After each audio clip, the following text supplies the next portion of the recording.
Não, mas eu preparo.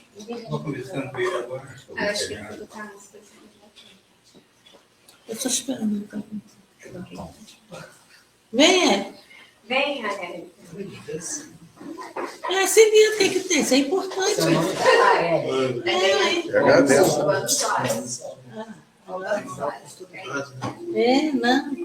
tem oportunidade para ninguém, não. Vamos? Pode? Pode.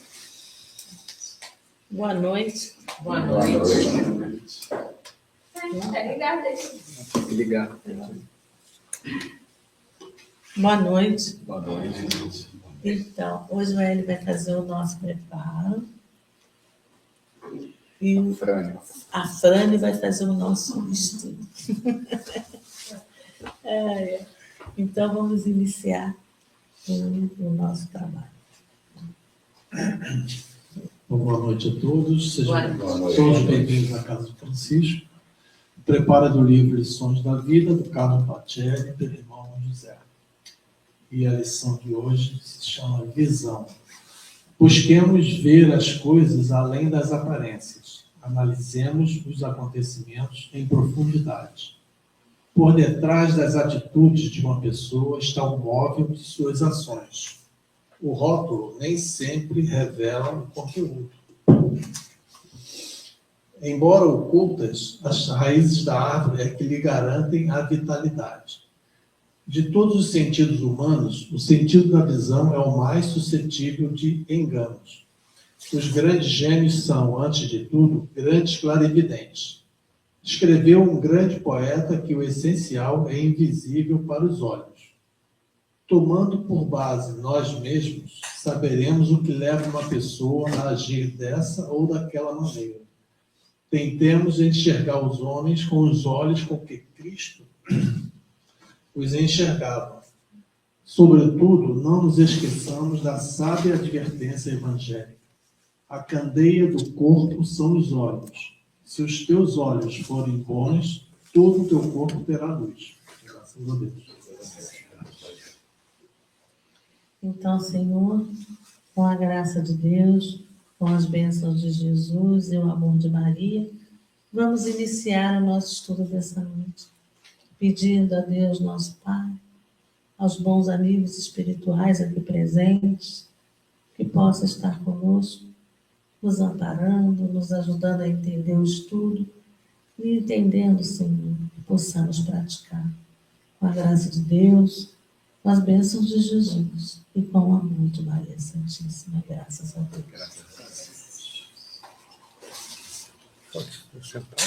Pode, você que sabe, decide. Bom, boa noite a todos. Boa noite. Muito agradável ver a presença de todos. Considera não só os nossos irmãos encarnados, mas também os desencarnados, né? Que sempre estão presentes conosco nessas noites de estudo. Agradecer à Casa de Francisco pelo convite. A gente sempre fala que é uma oportunidade ímpar para a gente poder estar aqui falando das questões da doutrina espírita e principalmente falando de Jesus. É uma oportunidade que a gente nunca deve deixar de escapar, até mesmo para o preparo, né? É uma oportunidade de poder estar comunicando, né, com a espiritualidade superior. E, bom, com relação ao estudo de hoje, o tema que nos foi proposto está no Evangelho segundo o Espiritismo, no capítulo 17, Sedes Perfeitos, capítulo 5, capítulo 5 e 6, né, os itens 5 e 6, que falam sobre a parábola do semeador, e também nós vamos entrar um pouco nos itens 7 e 8, que são as instruções dos espíritos trazidos após a parábola. Eu, quando sempre falo de evangelho, sempre gosto de trazer um pedacinho lá do prefácio do evangelho. Não é um prefácio completo, também não é um prefácio muito grande, trazido pelo Espírito da Verdade, mas nesse prefácio, Kardec nos traz o seguinte: em verdade eu digo, é chegado o tempo em que todas as coisas devem ser restabelecidas no seu verdadeiro sentido para dissipar as trevas, confundir os orgulhosos e glorificar os justos. As vozes dos espíritos superiores ressoam como o som da trombeta e os cânticos dos anjos associam-se a elas. Então, eu acho muito bonito esse prefácio trazido pelo Espírito da Verdade, principalmente esse ponto do prefácio. Então, hoje a gente vai falar basicamente sobre parábolas.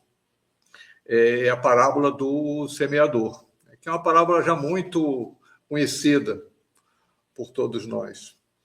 A gente vai encontrar essa parábola nos evangelhos de Mateus, no evangelho de Marcos, também no evangelho de Lucas, apesar de Kardec hoje a gente vai trabalhar em cima do evangelho de Mateus. Essa parábola também a gente vai encontrar ela num dos evangelhos apócrifos, que é o evangelho de Tomé. Tomé também traz uma parte também dessa parábola do semeador, só que Tomé não entra muito em detalhes, mas nos outros demais evangelistas eles tratam muito detalhe essa parábola.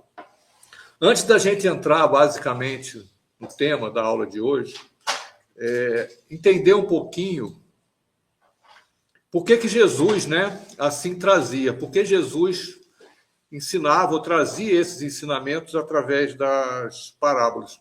Sempre falo assim, falar sobre isso, principalmente para quem já está acostumado a frequentar as casas espíritas, entende a doutrina espírita, a gente fala que é sempre falar sempre das mesmas questões, que já é do conhecimento de todos nós.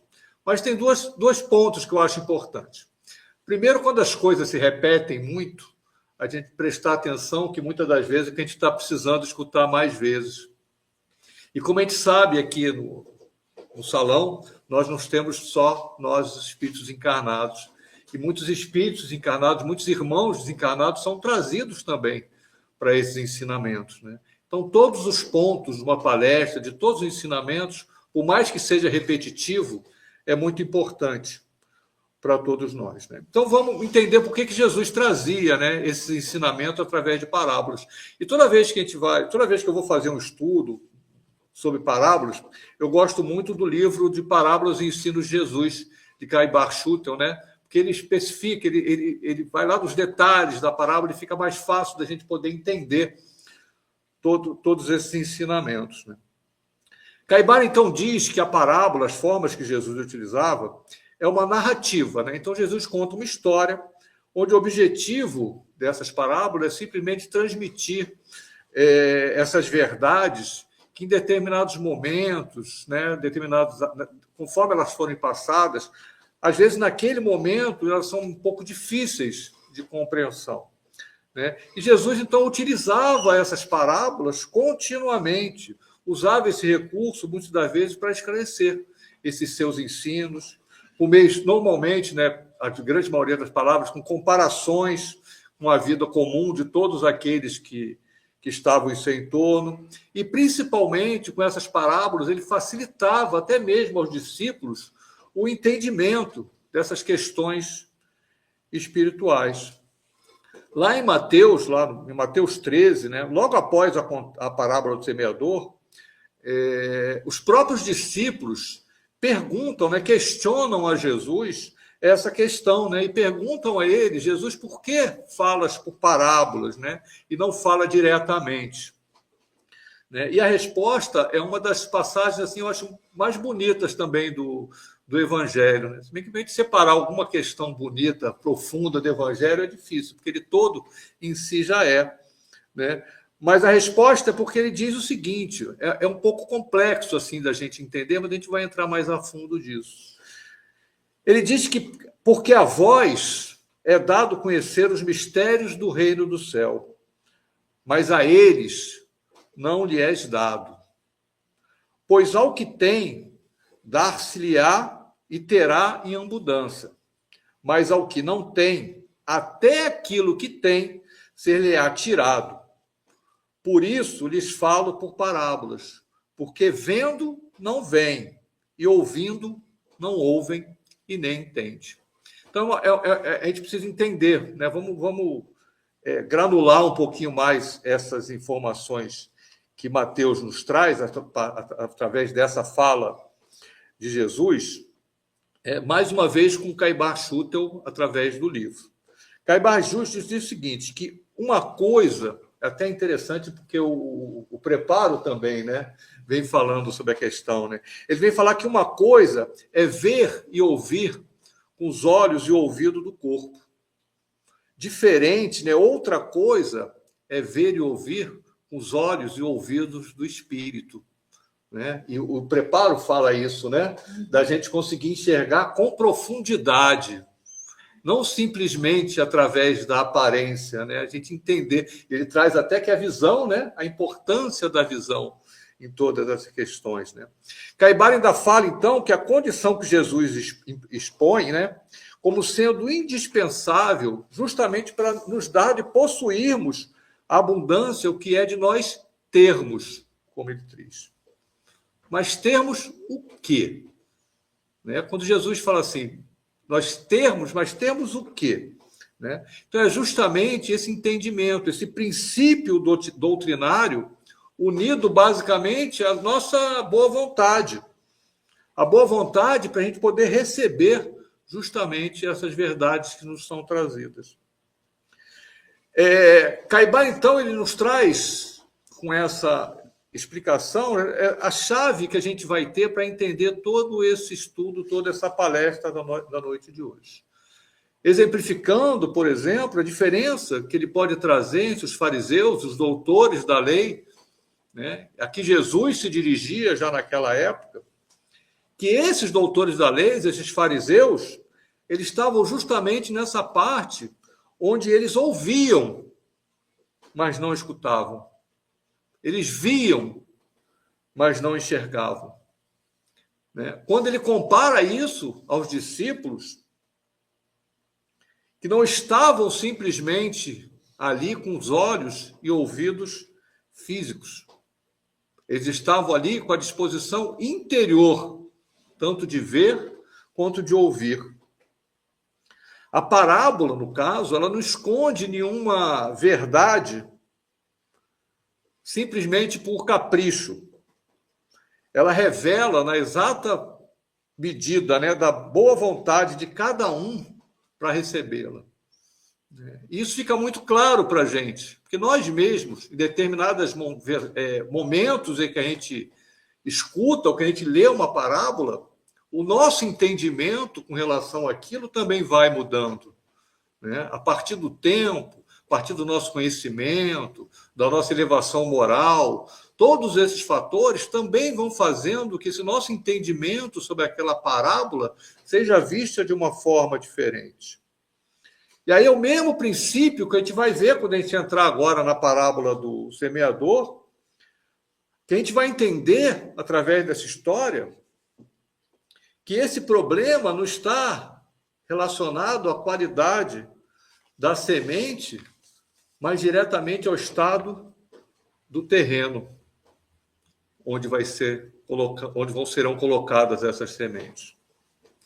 Caibar resume, né, principalmente com relação a essa parábola, ele designa que a parábola do semeador ocupa a principal parábola entre todas as parábolas de Jesus.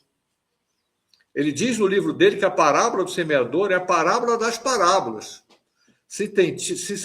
Sintetiza os caracteres predominantes de todas as almas, ao mesmo tempo que nos ensina a distingui-las pela boa ou a má vontade com que recebemos as novas espirituais. Então, a gente vê que a parábola, ela não é um enigma para confundir. A gente precisa entender que a parábola, na verdade, ela é um espelho, onde cada um de nós vemos nela justamente essa condição espiritual que nos permite ver. Por isso é que nós mudamos essa nossa concepção, esse nosso entendimento dessas parábolas, que já foram ditas há mais de 2000 anos, e até hoje elas são estudadas, e cada vez que a gente lê, cada vez que a gente estuda uma nova parábola, a gente consegue ter um enfoque diferente. Essa acho que já deve ser a segunda ou terceira vez que me chamam para fazer um estudo sobre essa parábola. E eu posso dizer que cada um desses estudos foi diferente do outro, porque as visões também vão nos mudando. Essa parábola, então, acontece, Jesus sai de Cafarnaum, provavelmente da casa de Pedro, e se dirige até o lago lá de Genezaré, né, o mar da Galileia. Nesse momento, já com todos os discípulos em volta e mais os seguidores, Jesus, então, como era de comum, era de praxe, ele se coloca, então, num barco, né, no mar, de frente para aqueles que já se colocavam para se ouvir. E em frente tinha também, próximo do lago, a planície de Genezaré, de onde Jesus já visualizava lá os agricultores, né, os semeadores, os tarefeiros trabalhando, né? E daí, então, vem essa parábola, que abre esse item 5 do capítulo de Jesus. Né? Jesus, então, lá à beira-mar, a multidão se reúne em volta, e ele trazendo aquela imagem dos agricultores, né? Então ele fala da parábola do semeador que lança as suas sementes. E a parábola diz o seguinte: aquele que semeia saiu a semear. Uma parte da semente caiu ao longo do caminho, e os pássaros do céu a comeram. Outra caiu em lugares pedregosos, sem muita terra, e o sol a queimou, pois não tinham raízes. Outra caiu entre espinheiros, que a abafaram. E outra, finalmente, caiu em terra boa e produziu frutos, 100, 60 ou 30 por um. Isso está lá em Mateus, capítulo 13, de 1 a 9. Mais adiante, Jesus mesmo explica, através do questionamento dos próprios discípulos. Então, Jesus explica sobre essa parábola, trazendo o significado de cada tipo desse terreno. Então, vamos lá. Na primeira parte, ele fala disso, né? Ao longo do caminho, né, algumas sementes caíram ao longo do caminho e os pássaros a comeram. Então, Jesus diz que o caminho é justamente essas sementes que caíram ao caminho, que esse caminho está relacionado àqueles que não dão atenção suficiente à palavra, aos ensinamentos que Jesus nos traz. Que a segunda parte caiu em lugares pedregosos, sem muita terra, e o sol a queimou. Então, essas pedras são quem recebe, sabe? Recebe esses ensinamentos com alegria, mas não tem a raiz. Não consegue fixar todos esses ensinamentos. E na primeira dificuldade, no primeiro obstáculo, ele cai. Porque não está firme.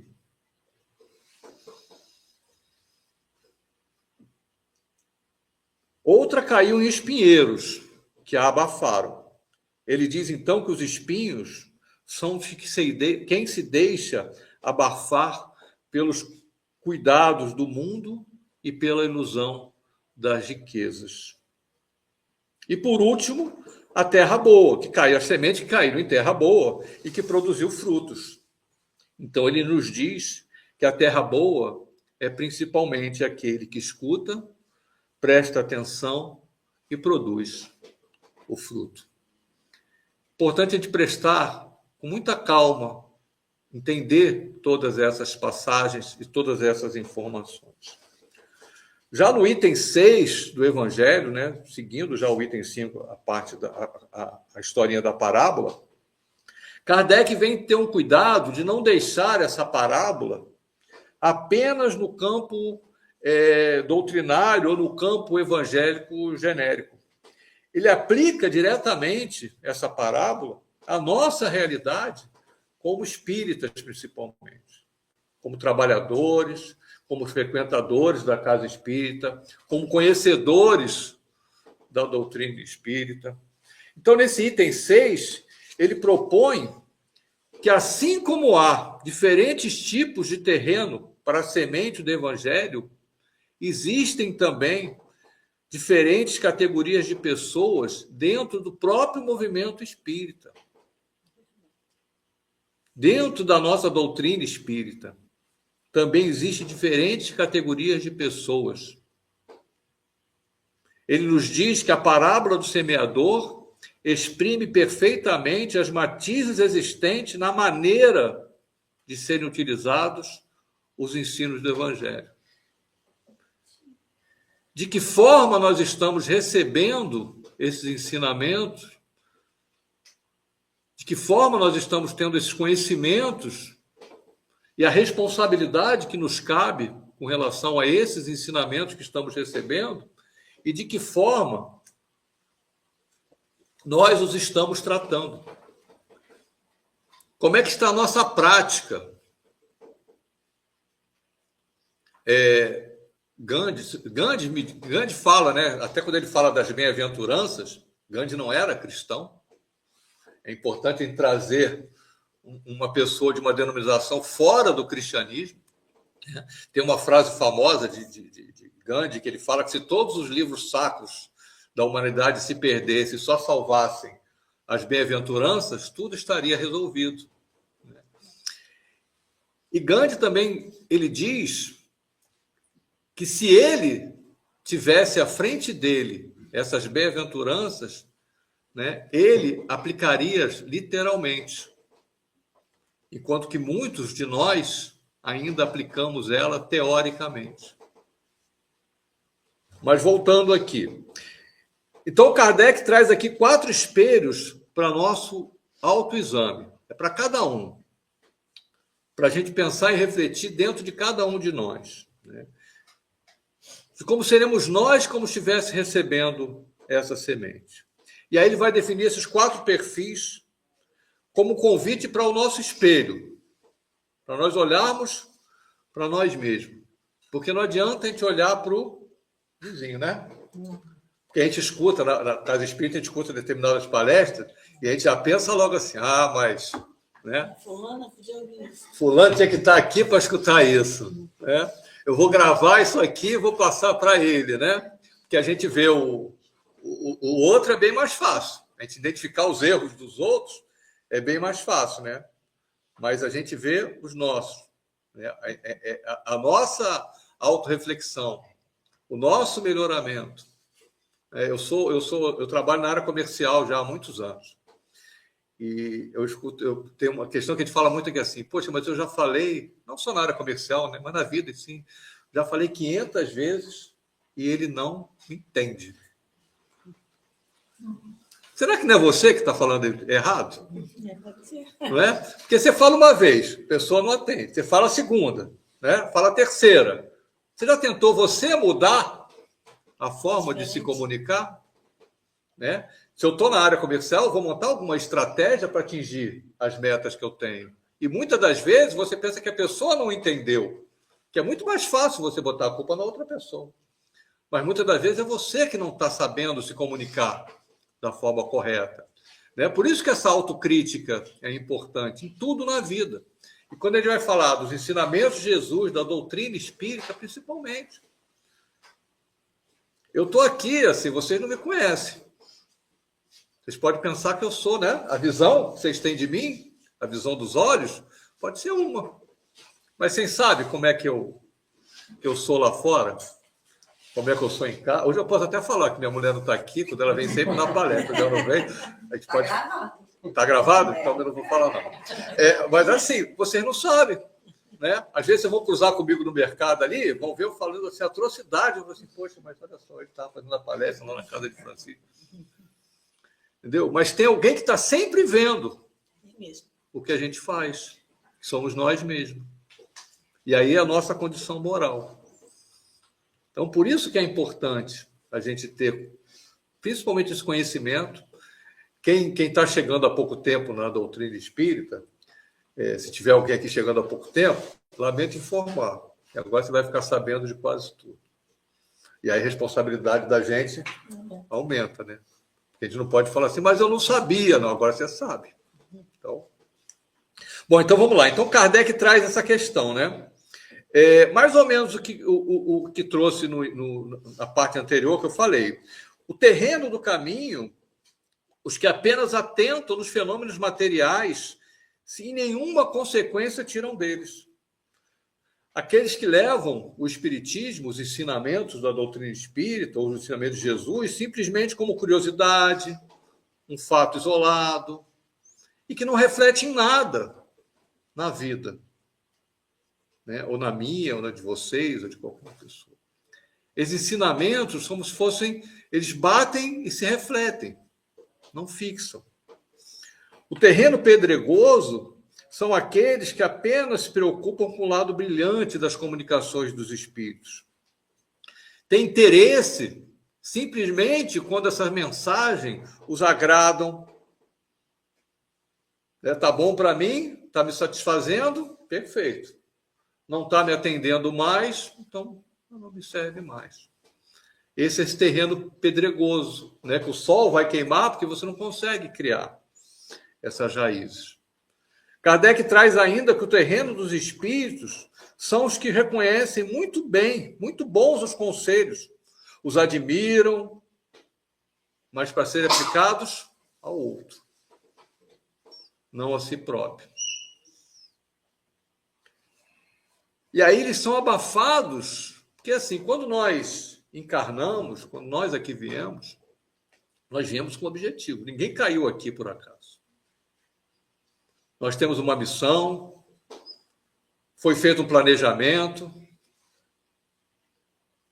Só que quando nós encarnamos, o que acontece com a gente? Vem o véu do esquecimento. E aí as nossas paixões encobrem todas essas questões. Às vezes o poder, condição financeira, às vezes as dificuldades.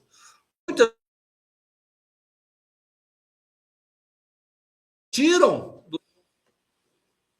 apesar de ter sempre, né, nossos espíritos superiores nos intuindo, nos auxiliando, principalmente às noites, no período do nosso desdobramento, estão sempre nos alertando, mas nós somos abafados, como os espinhos, nós somos abafados pelas suas questões materiais do dia a dia. Então, essa palavra também não vai, essa semente também não vai germinar. E Kardec termina trazendo que a terra boa é aqueles para os quais essas instruções são como a semente, que cai em terra boa e dá frutos. Como eu, por exemplo. Vocês podem não acreditar. Mas como todos aqui. Eu acho que a gente está aqui hoje, né? São à noite, o tempo está chovendo, está frio, e a casa está cheia. Por quê? Porque nós estamos procurando o caminho. Nós estamos procurando fazer com que essa semente realmente semeie e dê bons frutos. Ninguém aqui vai ser espírito perfeito nessa encarnação.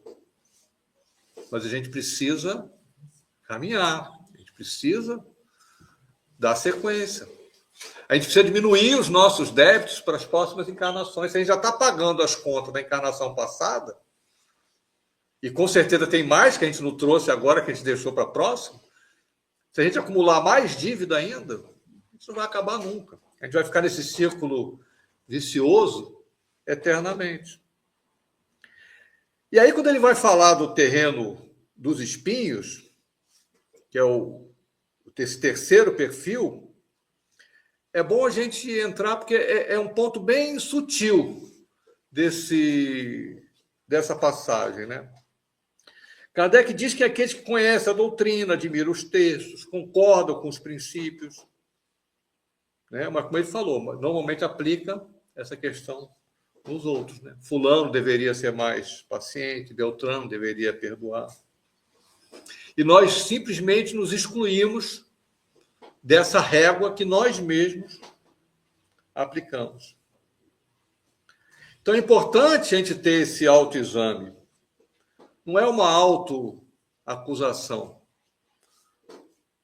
mas a gente entender isso e também saber que nós vamos errar. Nós temos também que ter paciência conosco, mas simplesmente ir nos corrigindo. E uma quinta categoria é justamente aquele de quem semeia, porque até agora, até aqui nós falamos de quem recebe a semente, da parábola. Mas Caibara chuta ou acrescenta também uma camada importante, que seja importante principalmente para nós aqui, trabalhadores, frequentadores da casa de Francisco. Porque Caibara também vai, através dessa parábola, examinar também quem semeia. Quem é o semeador? Que é aquele que ensina, que divulga, que prega, né, a doutrina espírita. Caibara diz o seguinte, ó, muitos a pregam por interesse, como o mercenário que semeia. Outros por vanglória e grande parte por egoísmo.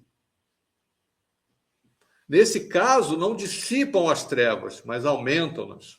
Não abrandam os corações, mas endurecem-nos. Não anunciam as palavras, mas dela fazem um instrumento para receber ouros ou glórias. Isso é importante porque a gente que está à frente, principalmente dos trabalhos na casa espírita, né, a gente precisa ter muito cuidado com tudo isso. Eu tenho lá o meu canal lá do YouTube, a Casa de Francisco também tem. Né? Mas qual é o intuito que a gente divulga todos esses nossos trabalhos? Né? Nós fazemos trabalhos de caridade, trabalhos de comunidades, mas qual o intuito que a gente faz isso? É por orgulho? É por vaidade? É muito tênue toda essa questão. Então, quando Caibara trata essa questão assim de quem está semeando, também existe por trás disso é de entender qual a intenção dessa semeadura. Qual o motivo pelo qual nós estamos fazendo isso? Eu, quando me chamaram para trabalhar na área doutrinária, da casa de onde eu iniciei nesse trabalho, né, eu entendi, assim, eu sou um pouco preguiçoso para estudo. Isso para o espírita é um problema, né? Então, a partir do momento que me colocaram essas responsabilidades das palestras, dos estudos, das aulas, eu me vi obrigado a estudar. Então, eu entendi que aquilo era necessário para mim. Né? E a gente precisa ter muito cuidado com todas essas questões, com a forma que essa semeadura é feita. Porque a gente brinca, mas, na verdade, nós que estamos aqui, trabalhando na casa espírita, né, nós somos espelhos para aquelas pessoas que chegam à casa. E a forma que nós nos comportamos dentro da casa espírita tem que ser a mesma forma que nós nos comportamos na rua, na família, no trabalho. Nós temos que ser a mesma pessoa. Aqui nós aprendemos, lá fora nós praticamos. Porque praticar na casa espírita é fácil. Na casa espírita eu piso no pé do outro e o outro que me pede desculpa. Não é assim? A gente fala assim, você quer conhecer o mundo feliz, o mundo ditoso? Entra dentro da casa espírita. Está todo mundo bem. Mas e lá fora? Como é que nós estamos semeando? Porque quem semeia não é simplesmente eu que estou aqui fazendo um estudo, ou um trabalhador da casa espírita trabalhando no tratamento espiritual. Quem semeia é todo mundo. Nós estamos semeando o tempo todo. Né? E a colheita depois vem. Tem até um caso de um trabalhador da casa espírita, não sei se você conhece, não vou citar o nome, né? Que ele morava ali em São Conrado. E ele caminhava ali na praia, São Conrado e tal, e tinha sempre um mendigo, né? Ali. E ele passou um dia, o mendigo estava lá, ele olhou, tinha uma moça na praia pegando sol lá tal. E aí ele fez uma prece pelo mendigo, né? Pelo aquele mendigo assim. Ele acabou de fazer a prece e escutou uma voz. Pede por ele, não. Pede por ela. Porque ele está colhendo, mas ela está semeando. Então, nós semeamos todos os dias. E a colheita nós vamos ter lá na frente. Muito pouco ou conforme as nossas obras. Né? Exatamente. Quem quer colher o bem, semeia o bem. Simples assim. Não, então vamos lá. Então esse convite ao autoexame e vai além de receber a semente. Alcança também o ato de semear. Né? Você fala que todos nós aqui da Casa de Francisco, por exemplo, em algum momento nós estamos ensinando, orientando, dando palestra, trabalhando com os grupos. E essa pergunta que Caio Bachuto nos traz, ela é desconfortável, mas ao mesmo tempo é necessária, né? Para a gente entender o porquê fazemos isso, por que estamos trabalhando na Casa Espírita. É pelo reconhecimento, pelo hábito, pela vaidade, de ser quem sabe mais, ou simplesmente com a disposição de servir, de auxiliar. Quando a motivação é errada, o resultado não ilumina. Esse resultado endurece. Caibáridas diz que para pregar e ouvir a palavra é preciso que não a rebaixemos, mas a coloquemos acima de nós mesmos. Porque aquele que despreza a palavra, anunciando-a ou ouvindo-a, despreza justamente o seu instrutor. E quem é o instrutor? Jesus. Então, essa palavra tem que estar sempre acima da gente. Nós não podemos nunca nos colocar acima dela.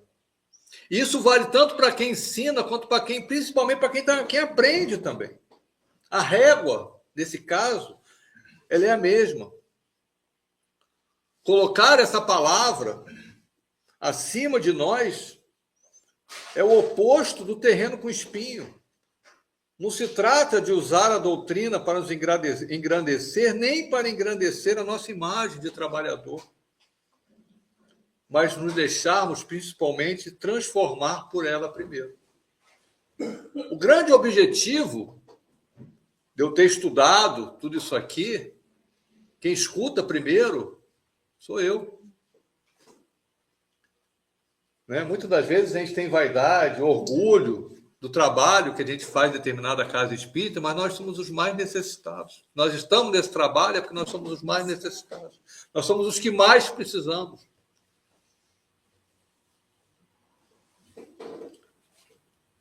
Aí a gente entra um pouco nas instruções dos espíritos a partir do item 7, que a gente vai falar de uma coisa também que é bem interessante, né? Que é o dever. Que a gente sempre fala o quê, né? Meus direitos e meus deveres. Quando, na verdade, deveria ser o contrário, né? Meus deveres e meus direitos. Então, se no item 6, que Kardec nos convida a identificar esse tipo de terreno que somos e que tipo de semeadores nós somos, no item 7, então, Lázaro, que é o espírito que traz as instruções nesse capítulo, ele nos mostra o caminho prático para nos tornarmos o quê? O que a gente quer ser nessa parábola? Terra boa. Então, Lázaro vem nos mostrar esse caminho para nós nos tornarmos essa terra boa. É o cumprimento o quê? Do nosso dever, das nossas obrigações. Lázaro define o dever de forma ampla, primeiro para conosco, depois para com os outros. Importantíssimo a gente ter essa compreensão. Nós temos aquilo que nós assumimos. O que nós assumimos quando nós aqui chegamos? A gente não sabe, né? A gente tem esse véu que a gente fala que é o véu do esquecimento. Né? Eu falo assim, quem aqui quer saber qual é a sua missão na Terra hoje? Não, o que você planejou? Né? É fácil da gente saber. Fácil. Quem quer descobrir a sua missão, começa a olhar o que está à sua volta. A gente não fala que a doutrina espírita é fé raciocinada? Então vamos olhar o que acontece comigo, como é que anda a minha vida, das coisas boas, das coisas ruins. Se eu começar a entender e raciocinar em cima disso, eu pouco a pouco vou começar a entender também qual é essa nossa missão. Entender o porquê que nós viemos, para que nós viemos.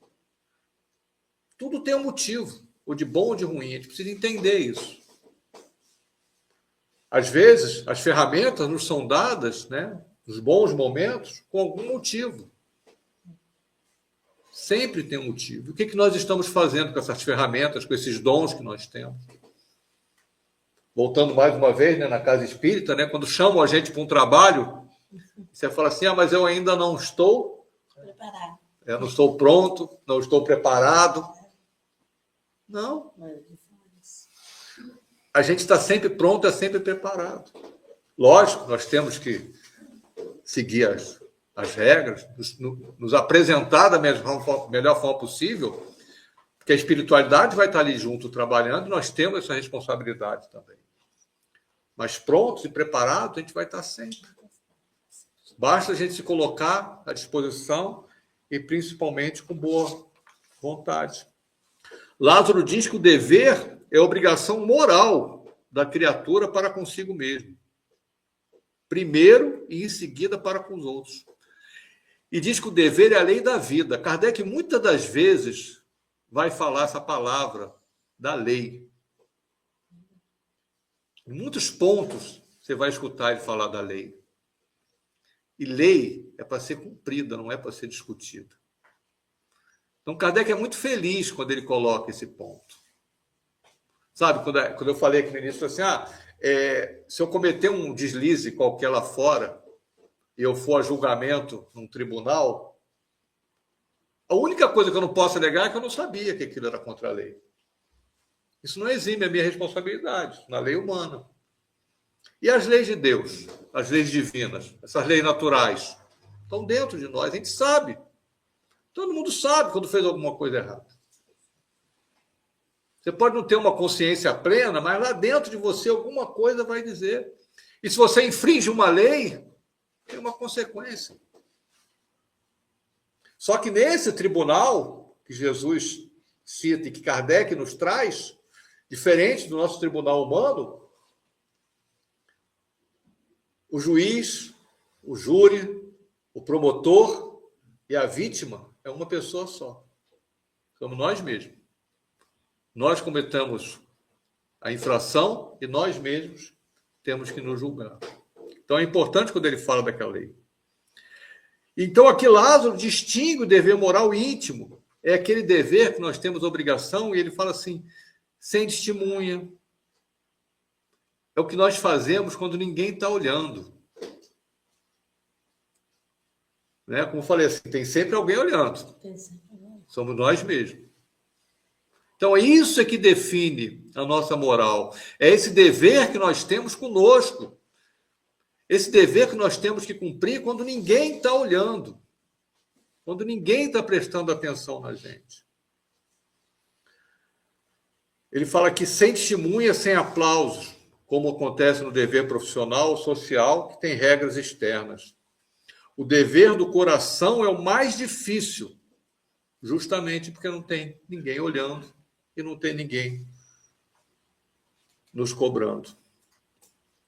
E aí, ainda no capítulo 7, Lázaro vai dizer onde começa e termina esse dever. O dever principia para cada um de vós, ou de nós, que eu acho mais justo, exatamente no ponto em que ameaçais a felicidade ou a tranquilidade do vosso próximo. Acaba no limite que não desejais ninguém transponha com relação a nós. Então é importante a gente entender também aonde começa e onde inicia, onde começa e onde termina esse nosso dever. Nós temos o nosso livre-arbítrio, mas nós não temos o poder nem o direito de interferir no livre-arbítrio de ninguém. A gente pode aconselhar, a gente pode ensinar, mas cada um tem o seu livre-arbítrio. E a gente não pode interferir nisso. A gente vê nos livros, principalmente nos livros de André Luiz, muitos espíritos encarnados, inclusive o próprio André Luiz também passou por isso. Quantos espíritos encarnados estão sofrendo? E muitos, às vezes, parentes, mães, como a gente vai ver nos livros, não conseguem socorrer aqueles espíritos, porque simplesmente eles não escutam, não ouvem, não enxergam. Estão numa confusão mental, num atordoamento tão grande que eles não conseguem enxergar. Eles não foram abandonados por Deus, nem pela espiritualidade, nem pelos seus mentores, nem pelos seus familiares. Mas eles estão numa situação tal que eles não conseguem ser socorridos. E depende deles, é o livre-arbítrio. Mesmo desencarnado, esse livre-arbítrio continua a funcionar, continua a exercer as vontades daquele espírito. E a gente vai ver que muitas das vezes, como aconteceu com o André Luiz, né, ele precisa se arrepender, às vezes um choro, uma lágrima, um momento de arrependimento que abre uma janela para que aquele espírito possa ser socorrido. Um espírito superior não poderia interferir nesse momento e socorrer aquele irmão? Não teria capacidade suficiente para isso? E por que não faz? Respeita o livre-arbítrio daquele irmão. Então, esse nosso dever, a nossa responsabilidade, ela não pode simplesmente invadir o livre-arbítrio dessa outra pessoa. O limite do meu dever é o mesmo limite que eu gostaria que os outros respeitassem a mim. E aí Lázaro ainda diz que Deus criou todos os homens iguais para a dor, pequenos ou grandes, ignorantes ou instruídos. Sofrem todos pelas mesmas causas, a fim de cada um julgue em sã consciência o mal que pode fazer. E essa é uma das ideias mais fortes do item. Já falei aqui antes. Ninguém pode alegar ignorância daquilo que causa sofrimento ao nosso próximo. Isso sem exceção de classe, de instrução, de posição. Essa experiência, segundo Lázaro, é sublime providência de Deus, não é castigo de Deus. Isso serve para o nosso aprimoramento, para o nosso crescimento. Ela nos dá a régua moral para medir o mal que podemos causar. Lázaro ainda diz que o dever é o mais belo laurel da razão. O homem tem de amar o dever, não porque preserve os males da vida, mas porque confere à alma o vigor necessário ao seu desenvolvimento. E aí, no item 8, quem fala agora, o espírito que traz as instruções, é François Nicolas Madeleine. E ele vai falar sobre a virtude, que é o último ponto do nosso estudo. E aí nos diz o seguinte: não é virtuoso aquele que faz ostentação da sua virtude, pois que lhe falta a qualidade principal, que é a modéstia. E tem o vício que mais lhe se opõe, o orgulho. A virtude verdadeiramente digna desse nome não gosta de estadiar-se. Então é a virtude, né? Simplesmente fazer o bem por fazer o bem. Né? Eu não preciso apresentar ou fazer propaganda das virtudes que a gente trabalha. É fazer o bem simplesmente para o bem. E aí ela traz exemplos de São Vicente de Paulo, quem ainda teve a oportunidade de conhecer a história de São Vicente de Paulo, história belíssima, tudo que ele passou, né? E muitos outros quase desconhecidos do mundo, mas conhecidos principalmente de Deus. Todos esses homens que ignoravam que fossem virtuosos. Né? Muitos que fazem o bem e a gente, né, silenciosamente, de forma silenciosa. Para a gente encerrando, está na hora, né? François diz o seguinte: mais vale pouca virtude com modéstia do que muita com orgulho, porque é pelo orgulho que a humanidade sucessivamente se hão perdido, e pela humildade é que um dia ela hão de se redimir. E voltando então ao título da nossa palestra, Sede Perfeito, não é um mandamento para que nós viremos anjos, né? É um caminho, né? E tem 3 passos que se encaixam nesse perfeitamento para a gente poder fazer o fechamento desse estudo de hoje. Então, primeiro, no item 6, Kardec nos mostra que nós precisamos ser essa terra boa, onde estão sendo colocadas essa semente, né? Abrir-se ao fato daquilo que o Evangelho ensina. O Evangelho é o nosso caminho, é o nosso guia. sem filtrar simplesmente aquilo que nos agrada ou aquilo que se aplica aos outros, né? E semear com essa motivação reta, não por vaidade, não por interesse. Cumprir o dever, exercitar nesse silêncio do dia a dia, essa obrigação moral, né, com cada um tem, com cada um, consigo mesmo, com o próximo, sabendo principalmente que essa dor, esse sofrimento, muitas das vezes nos tornam iguais.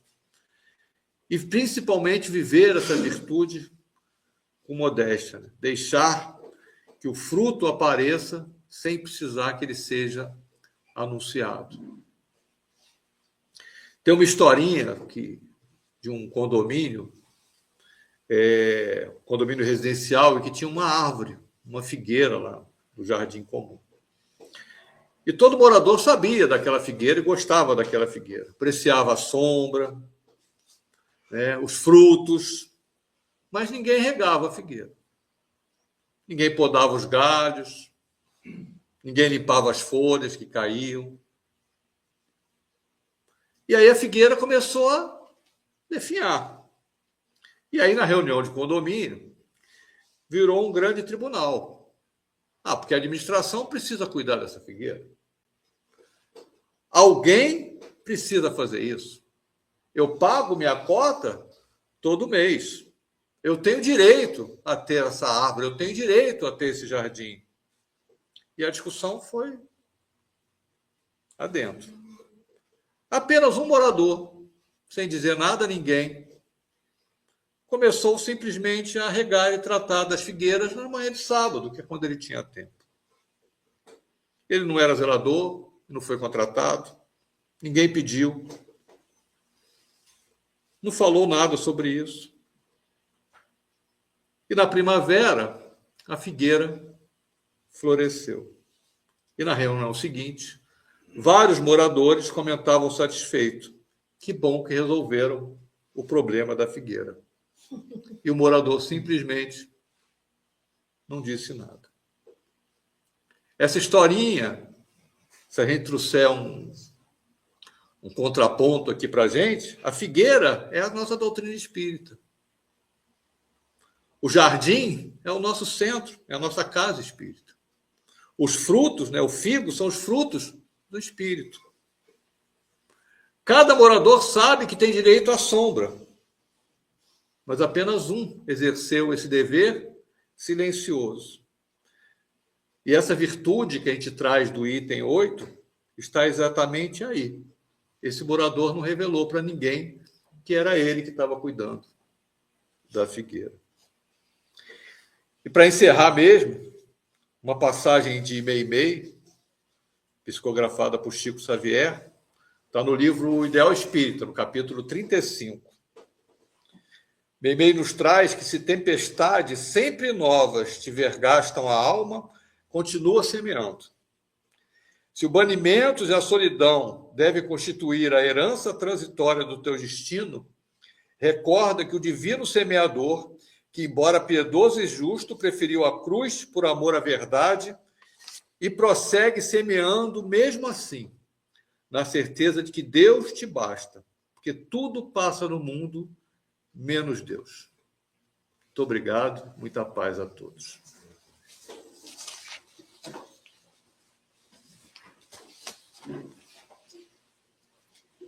Então, vamos passar para o momento do passe. Pedindo aos médicos que se colocam.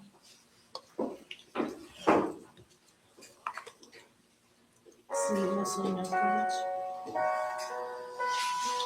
Com a graça de Deus, com as bênçãos de Jesus,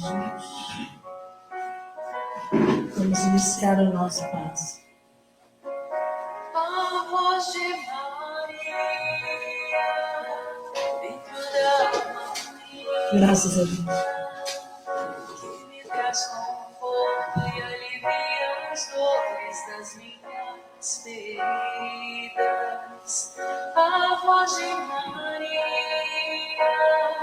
suave melodia, que traz seu coração cada vez mais no coração de Jesus. A mãos de Maria,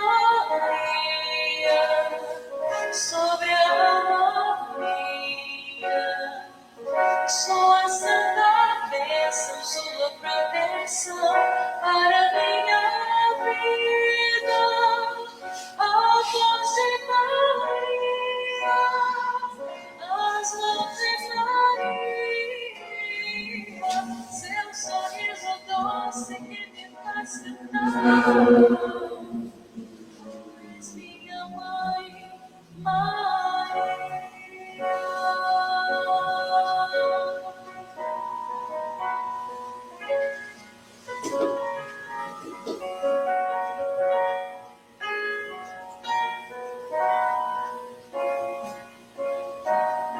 Os olhos de Maria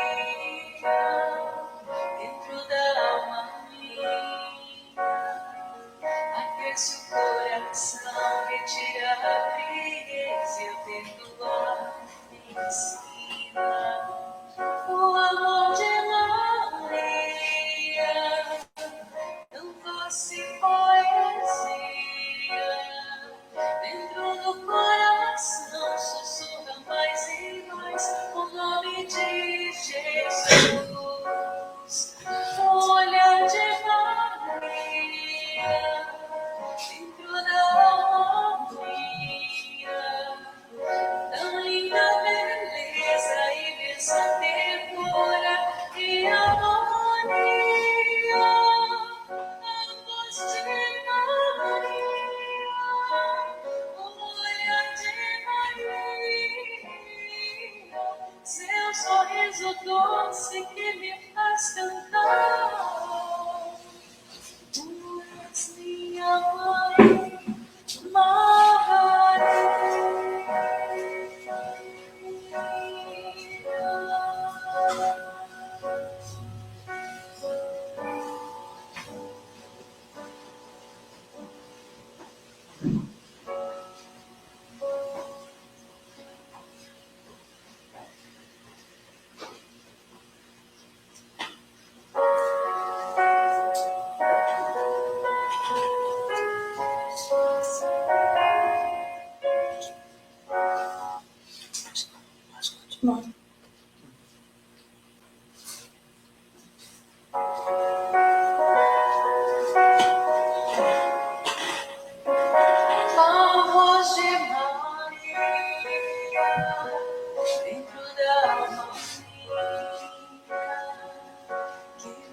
conforto e alivia as dores das minhas feridas.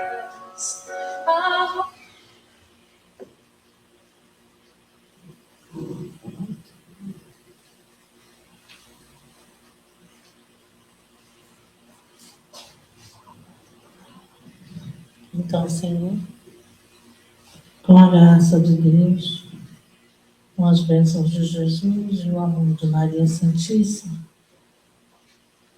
terminamos mais um estudo nesta casa de amor, pedindo, Senhor, aos nossos queridos irmãos que possam nos levar para os nossos lares, que possa estar conosco em todos os momentos de nossas vidas, para que possamos melhorar cada dia mais e fazer aquilo que o Senhor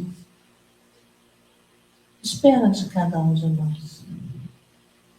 Que possamos doar o nosso amor, que possamos ser filhos de Deus o tempo todo, descobrindo esse amor que está em nossos corações, fazendo com que ele cresça, com que ele brote, com que ele floresça, com que ele cresça e seja uma árvore de amor, que dê muitos frutos, que dê muitos frutos, que dê sombra, que tenha raiz forte.